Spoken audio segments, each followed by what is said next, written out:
નમસ્તે વિદ્યાર્થીની બહેનો, બધા મજામાં જ હશો।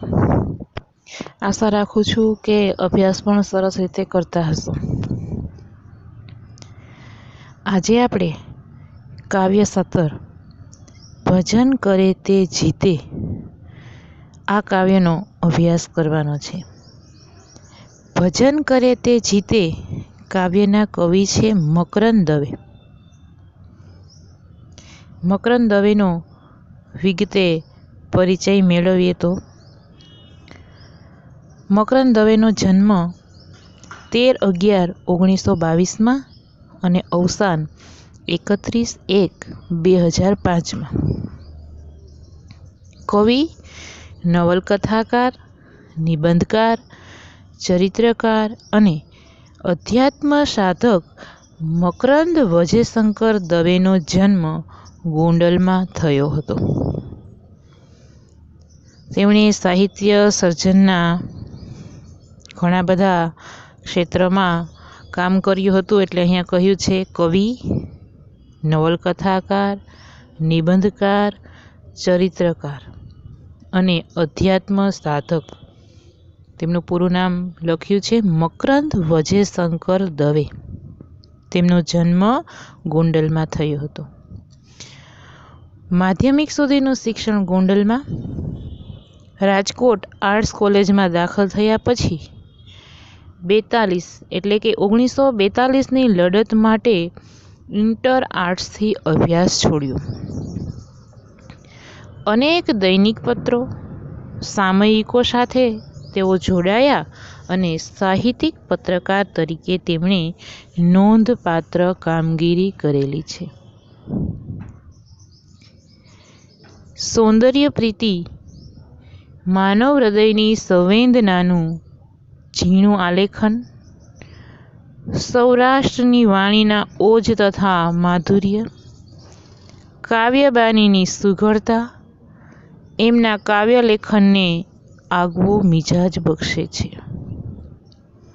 અધ્યાત્મ અને ધર્મના સ્તર પર રહી ભજન ગીતોમાં એમના ઉન્મેષો પરંપરાની વાણીમાં પોતીકો અવાજ ભેળવવા મથે છે। અધ્યાત્મ અને ધર્મના સ્તર પર રહી અને તેમણે ભજન અને ગીતો જે લખ્યા છે તેમાં એમના ઉન્મેષો અને પરંપરાની જે વાણી છે તેમાં પોતીકો અવાજ ભેળવવા તેઓ મથે છે। ગૂઢ અનુભવ અને ગહન ચિંતનને કવિ રસમય અભિવ્યક્તિ આપી શકે છે। તેમના કેટલાક કાવ્ય સંગ્રહોના નામ આપેલા છે, જોઈએ તો તરણા, જયભેરી, ગોરજ, સૂરજમુખી, સંજ્ઞા, સંગતિ જેવા તેમના કાવ્ય સંગ્રહો છે। ઝબૂક વીજળી ઝબૂક તેમનો બાળ કાવ્ય સંગ્રહ છે, તો શેણી વિજાણંદ તેમની ગીત નાટિકા છે। પુરાણ કથાને ગૂંથતી માટીનો મહેક તો સાદ એમની નવલકથા છે। બે ભાઈ બાળ નાટ્ય સંગ્રહો છે અને પીડ પરાયમાં પ્રસંગ ચિત્રો છે। આપણે દરેક પાઠ કે કાવ્યની શરૂઆત કરીએ તેની પહેલા કવિ પરિચય કે લેખક પરિચય જોઈએ છીએ। દરેકે દરેક પાઠ કાવ્યનો સર્જક પરિચય આપણે જોયો છે। આ સર્જક પરિચય છે એ માત્ર આપણે ધોરણ 11માં હેતુલક્ષી પ્રશ્નો પૂછાય છે એ લખવા માટે જ આપણે જોતા નથી। આગળ સ્પર્ધાત્મક પરીક્ષાઓમાં પણ આ સર્જક પરિચય ખૂબ જ ઉપયોગી છે। આપણા આ કવિ મકરંદ દવે છે તેમનો આ બાળ કાવ્ય સંગ્રહ છે ઝબૂક વીજળી ઝબૂક અને માટીનો મહેકતો સાદ એ નવલકથા છે। આ બે નામ છે એ ઘણી વખત સ્પર્ધાત્મક પરીક્ષામાં પણ પૂછાઈ ગયેલા છે કે ઝબૂક વીજળી ઝબૂક બાળ કાવ્ય સંગ્રહ કોનો છે અને માટીનો મહેકતો સાદ છે તેનો સાહિત્ય પ્રકાર પૂછાયેલો અને તેના લેખકનું નામ પણ પૂછાયેલું છે। એટલે આપણે ખૂબ જ ધ્યાન રાખી અને સર્જક પરિચય જોશું, વાંચશું અને તેમાં જે મહત્ત્વના છે અથવા તો સંગ્રહોના નામ છે અથવા તો સર્જકનું કાંઈ મહત્ત્વનું બીજું કોઈ પ્રદાન છે તેની નીચે આપણે લીટી કરતા જશું, જેથી કરી અને આપણને યાદ રહી જાય. અંતર્વેદી, યોગપથ, સહજને કિનારે, ભગવતી સાધના, ગર્ભદીપ, ચિરંતના જેવા ગ્રંથોમાં એમનું ચિંતન પ્રગટ થયું છે. આ બધા એના ચિંતન ગ્રંથો છે. ક્યાં ક્યાં છે? અંતર્વેદી, યોગપથ, સહજને કિનારે, ભગવતી સાધના અને ગર્ભદીપ. આગળ જોઈએ તો સતકેરી વાણી એમનો સંપાદિત ભજન સંગ્રહ છે. સતકેરી વાણી નામે તેમણે ભજન સંગ્રહ પણ સંપાદિત કરેલો છે. ઘટને માર્ગે અને ટાર્ઝન જંગલનો રાજા એમના અનુવાદો છે.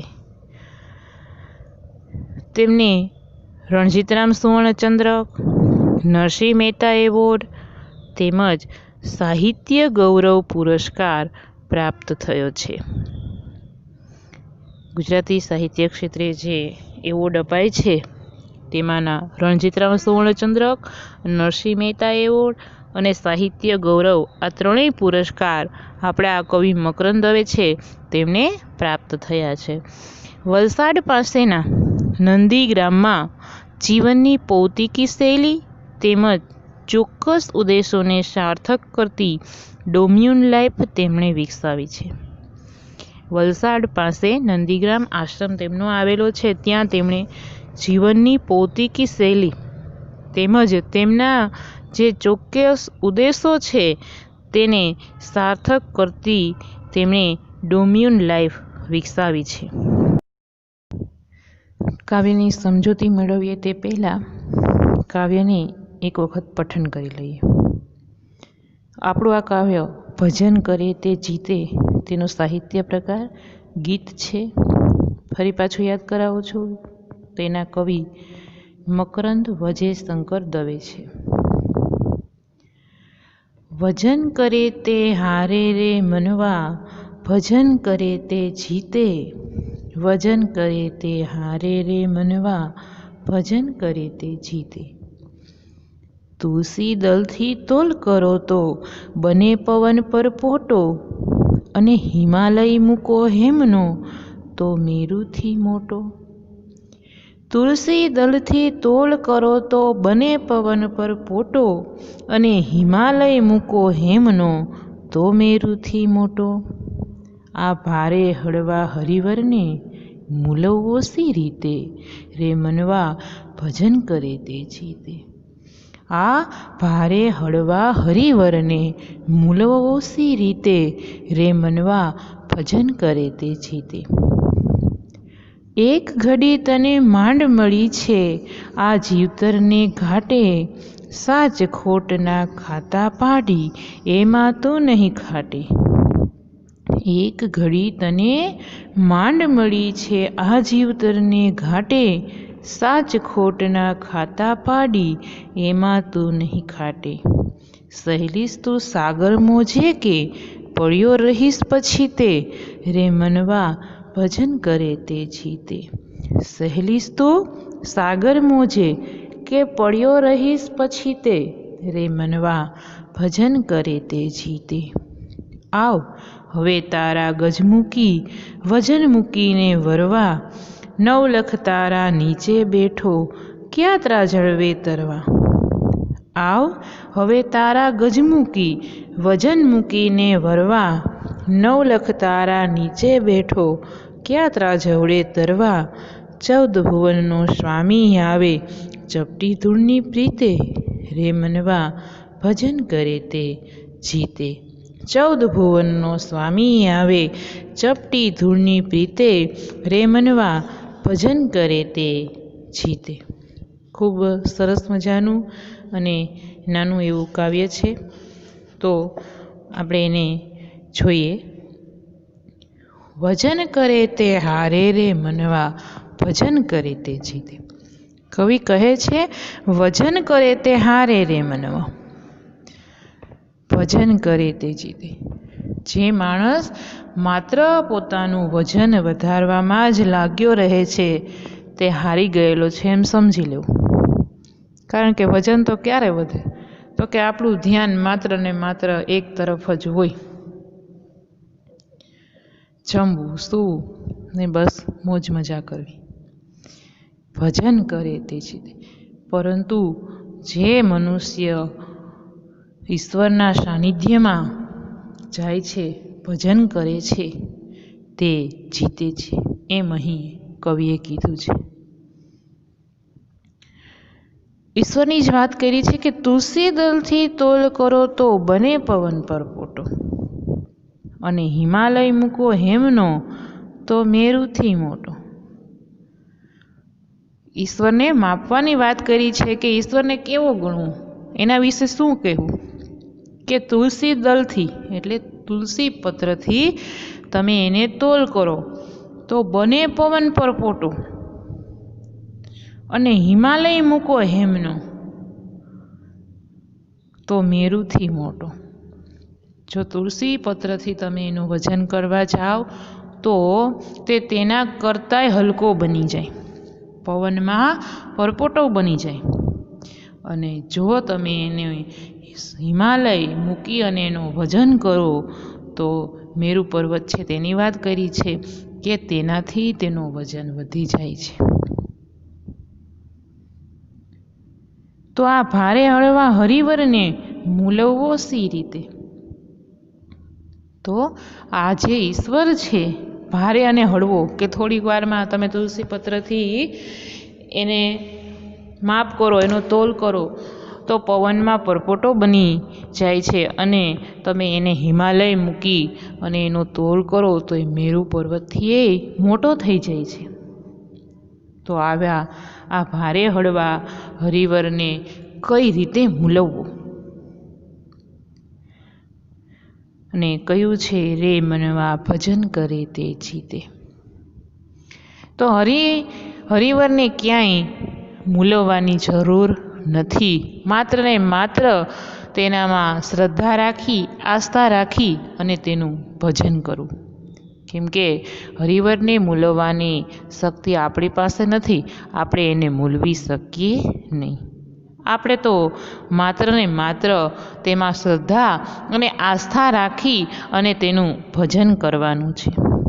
અને એટલે જ કવિએ અહીંયા કહ્યું છે કે આપણે હરિવરને મૂલવી શકતા નથી. તુલસી દળથી એ હળવો બની જાય અને હિમાલયથી પણ મોટો બની જાય, તો આવા હરિવરને આપણે કેવી રીતે મૂલવી શકીએ? એટલે કહ્યું છે કે રે મનવા ભજન કરે તે જીતે. બસ આપણું કામ તો માત્ર ને માત્ર ભજન કરવાનું છે. આપણે ભજન કરવું જોઈએ.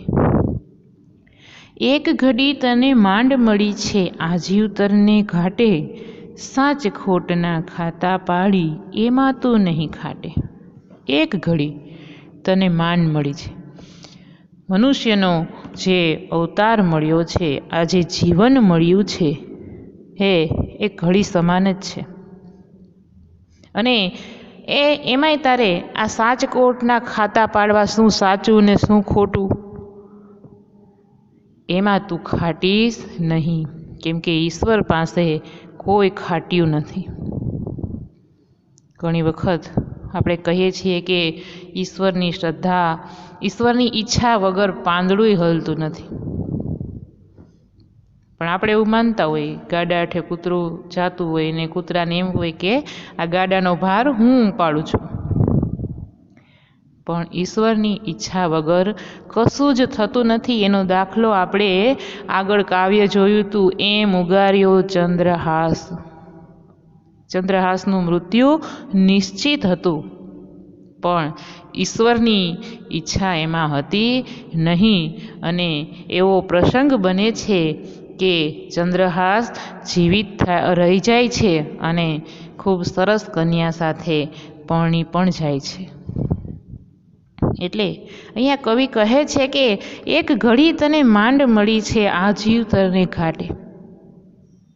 તને ખૂબ ઓછો સમય છે તારી પાસે, આવો સરસ મનુષ્ય અવતાર મળ્યો છે તો ઈશ્વરને ભજી લે.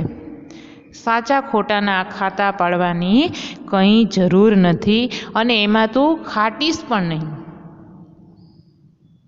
એમાં તું આગળ આવીશ પણ નહીં. સરસ કહ્યું છે આગળ કવિએ કે સહેલીશ તો સાગર મોજે કે પડ્યો રહીશ પછી તે. દરિયામાં જે મોજા આવે છે ઊંચા થઈ થઈને આગળ, એવી રીતે તારે તારા જીવનમાં આગળ આવવું છે કે પછી સાચ ખોટના ખાતા પાડી અને તારે પછી તે પડ્યું રહેવું છે? રે મનવા ભજન કરે તે જીતે.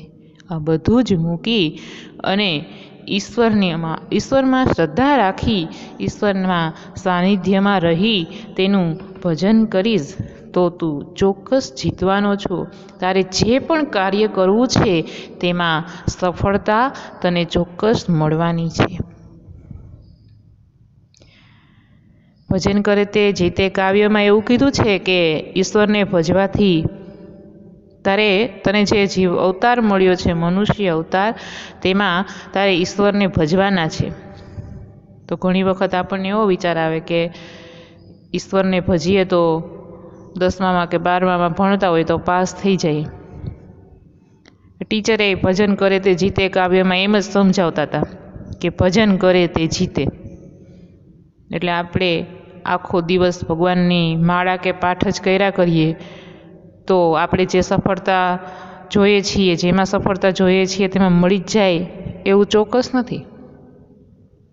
પણ તમે તમારું કામ કરતાં કરતાં ઈશ્વરમાં આસ્થા રાખો, ઈશ્વરનું ભજન કરો કે જેનાથી તમારો મગજ શાંત રહે. તમે વાંચો તો તમને સરસ રીતે યાદ રહી જાય, અથવા તમે કોઈ પણ કાર્ય કરો તે શાંત ચિત્તે કરો તો તમને તેમાં 100% સફળતા મળે. અને ચિત્ત છે શાંત ક્યારે બને? તો કે આપણે ઈશ્વરના સાનિધ્યમાં જઈએ, ઈશ્વરનું ભજન કરીએ ત્યારે. એટલે અહીંયા આપણે એવો અર્થ નથી લેવાનો કે માત્ર ને માત્ર ઈશ્વરનું ભજન કરવાથી આપણે જે જોઈએ તે મળી જાય છે અને આપણને બધા જ કામમાં સફળતા મળે છે. પણ ના, એક વસ્તુ અહીંયા એ કીધી છે કે તમે ઈશ્વરને ભજો છો, તમારું મન શાંત રહે છે, જેના કારણે તમારે જે ચોક્કસ દિશામાં કાર્ય કરવાનું છે તે ચોક્કસ દિશામાં તમે જાઓ છો, તે કાર્ય કરો છો અને તમને તેમાં સફળતા મળે છે. જે માણસ આસ્તિક છે, ઈશ્વરમાં શ્રદ્ધા ધરાવે છે, તે ઝડપથી કોઈ ખરાબ કાર્ય કરી શકતું નથી. એટલા માટે અહીંયા ઈશ્વરના સાનિધ્યમાં જવાની, ઈશ્વરને ભજવાની વાત કરી છે. આપણે એનો અર્થ માત્ર એવો લેવાનો નથી કે ચાલો હું તો 12મા ધોરણમાં છું અને 11મા ધોરણમાં કાવ્ય આવતું હતું કે ભજન કરે તે જીતે, એટલે માત્ર ને માત્ર ઈશ્વરનું ભજન કર્યા કરવાનું. પણ ના, એવી રીતે ભજન કરવાનું કીધું છે કે તમે જે પણ દેવ દેવી દેવતા છે એને માનો છો તો એનો પાઠ કરો, ચાલીસા કરો, મન શાંત થાય 5-10 મિનિટ પછી વાંચવા બેસો, તમને ચોક્કસ સફળતા મળે. વાંચશો, મહેનત કરશો, એવી રીતે તમને ઈશ્વરનું ભજન કરવાનું કીધું છે. છેલ્લી પંક્તિમાં કવિ કહે છે, આવ હવે તારા ગજમૂકી વજન મૂકીને વરવા, નવલખ તારા નીચે બેઠો ક્યાં ત્રાજળવે તરવા. શું કીધું છે કે તારા ગજમૂકી, ગજ આપણે 1 ગજ ને 2 ગજ ને ઘણીવાર બોલતા હોઈએ છીએ, એ કાપડ માપવા માટેનું મીટર છે. આમ તો કાપડ માપવા ઘણી વખત આપણે કાપડ લેવા જતા હોય તો ખ્યાલ હોય છે કે વેપારી છે એ આપણને એ પટ્ટીથી માપી અને કાપડ આપતા હોય છે. એ ગજની અહીં વાત કરી છે કે તારા એ ગજ છે એ મૂકી અને તું અહીંયા વજન મૂકીને વરવા, એટલે કે ઈશ્વરને કહે છે વરવું એટલે તું અહીં અમારો થઈ જા, એની વાત કરે છે. તારા જે કાંઈ નકામા ઢંગ છે એ મૂકી દે બીજા બહાના છે એ બતાવવાનું રહેવા દે. એટલે કહે છે કે આવ હવે તારા ગજ મૂકી વજન મૂકીને વરવા. વરવા એટલે નકામું. તું તો નવલખ તારા નીચે બેઠો છો, તને મારે ક્યાં ત્રાજળવે તોરું. એમ ઈશ્વરને આવું તુકારે અને પ્રેમથી કોણ કહી શકે? તો કે જે એનું ભજન કરે છે તે. નરસિંહ મહેતાનો દાખલો આપણી સામે જ છે. એ ધારે ત્યારે એને ભગવાન છે એ એની પાસેથી હાર પહેરાવી શકે. એ ધારે ત્યારે એની દીકરી કુંવરબાઈનું મામેરું છે એ મામેરા ભરવામાં ભગવાનને હાજર કરી શકે, કારણ કે તેમની ભક્તિ છે એ રીતની છે. એટલે કહે છે કે તું તારું ગજ મૂકી અને બીજા જે નકામા ઢંગ છે એ મૂકી અને તું અહીંયા આવ, કારણ કે તું તો નવલખ તારાની નીચે બેઠો છો. મારી એવી કોઈ હેસિયત નથી કે હું તને કોઈ ત્રાજવડે તોરી શકું. 14 ભુવનનો સ્વામી આવે ચપટી ધૂળની પ્રીતે રે મનવા ભજન કરે તે જીતે. 14 ભુવનનો સ્વામી કહ્યું છે ઈશ્વરને. 14 ભુવનનો સ્વામી હોય તો એમની પાસે કોઈ વસ્તુ ઘટતી હોય નહીં. એટલે આપણી એને કોઈ ભૌતિક વસ્તુની જરૂરિયાત નથી. માત્ર ને માત્ર એને તો આપણામાં જે આસ્થા છે, શ્રદ્ધા છે, એની જ જરૂરિયાત છે. એટલે કહ્યું છે ચપટી ધૂળની પ્રીતે. તમને એક લગીરે જો ઈશ્વર પ્રત્યે આસ્થા હોય તો એ ચોક્કસ આવે છે. એ તો 14 ભુવનનો સ્વામી છે, એ તો 14 ભુવનનો નાથ છે. એની પાસે કોઈ વસ્તુ ઘટતી નથી. તમે મંદિરે જાઓ, હાર માળા કે દૂધ ચડાવવા ન લઈ જાઓ તો ઈશ્વર ન આવે એવું નથી, ઈશ્વર તમને પ્રસન્ન ન થાય એવું નથી.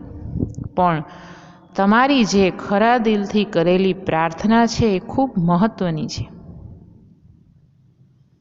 શેની પણ જરૂર નથી. હાર હોય તોય ભલે, ફૂલ હોય તોય ભલે, માળા હોય તોય ભલે, દૂધ હોય તોય ભલે, અને આમાંથી કોઈ પણ વસ્તુ ન હોય, પણ માત્ર ને માત્ર તમારી પાસે એક સાચું હૃદય હોય અને એનાથી જો તમે ઈશ્વરને પ્રાર્થના કરો તો ઈશ્વરને ક્યાંય પણથી આવવું જ પડે અને આવે જ. એટલે અહીંયા કહ્યું છે કે 14 ભુવનનો સ્વામી આવે ચપટી ધૂળની પ્રીતે. એને બીજી કોઈ જરૂરિયાત નથી. રે મનવા ભજન કરે તે જીતે. જે ભજન કરે છે તે જીતે છે, તે સફળતા મેળવે છે. પોતાના જીવનમાં માત્ર ને માત્ર સાજ ખોટના ખાતા પાડ્યા હોય તો એનું જીવન વ્યર્થ છે, નકામું છે. આવો મનુષ્ય અવતાર છે એ ફરી ફરી મળતો નથી, અને જો મળ્યો છે તો ઈશ્વરનું ભજન કરી લેવું જોઈએ. આપણા દરેક કામમાં આપણે સફળતા મેળવી લેવી જોઈએ. ખૂબ સરસ મજાનું કાવ્ય છે.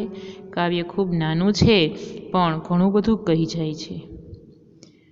આપણું આ કાવ્ય ભજન કરે તે જીતે એ મકરંદ દવેનું સંજ્ઞા નામનું કાવ્ય સંગ્રહ છે તેમાંથી લેવામાં આવ્યું છે. આશા રાખું છું કે તમને સમજાઈ ગયું હશે, કેમ કે એવું કાંઈ અઘરું કાવ્ય નથી અને અઘરા શબ્દો પણ નથી. શબ્દાર્થ તરફ આપણે નજર કરીએ તો